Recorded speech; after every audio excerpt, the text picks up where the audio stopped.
This is Ron Higgins with TigerDetails.com here in beautiful Stark Vegas, Mississippi. And it's all over. The Tigers, again, number 2 in the country, still unbeaten.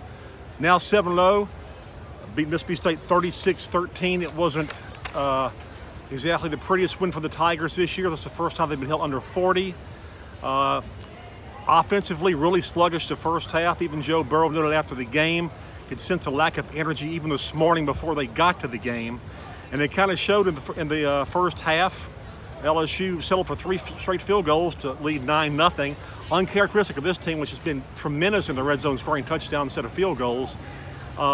State played just well enough to make it close in the first half, scored to make it 9-7.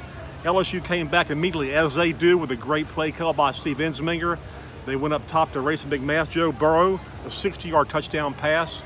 And then LSU's defense kicked it in gear. I mean, they forced 3 turnovers, had 2 interceptions. Really at key times, this is what LSU is waited for this year. You know, Ed Orgeron has talked Tuesday about it and mentioned after the game tonight that this team really, there's going to be a game like this where the offense didn't play well and the defense had to step up. And tonight the defense stepped up. They gave up a late touchdown, a cheap touchdown, made it 36-13, but basically this was a 36-7 game for the most part. They held State off the board for like almost the last 35 minutes of the game, and while scoring like 29 straight points. 27 straight points, missed an extra point.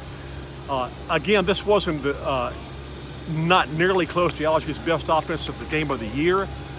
Joe Burrow talked about this after the game, said, you know, play like this next week against Auburn, we're going to get beat. Of course, Auburn comes in next week, 1-loss team, and a very good team, only lost to Florida. So Joe Burrow knows they got to play better next week. It seemed like the sharpness, the focus wasn't there in the first half. Offensively, they finally got it going some in the third quarter, but still kind of like just a tad off the whole game. The first time we've really seen this. But again, some great defensive efforts from LSU. Grant Delpit, had 11 tackles. It says here 8 tackles, but he had 5 solos, 6 assists. I think he had 11 tackles actually. You go down the line: Kerry Vincent, Jacob Phillips, Jacoby Stevens had 8. Had 6 tackles, a sack, a tackle for loss, and an interception. A great game by him.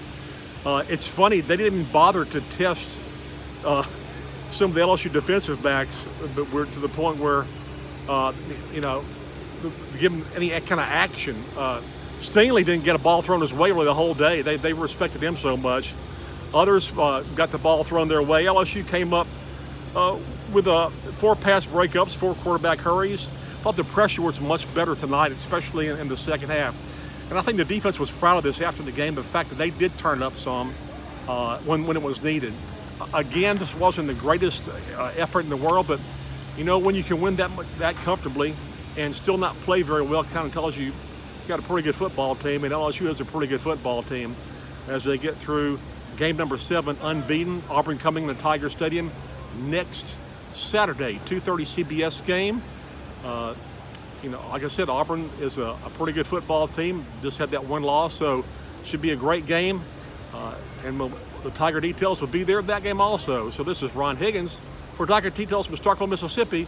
And that final score, once again, LSU 36, Mississippi State 13.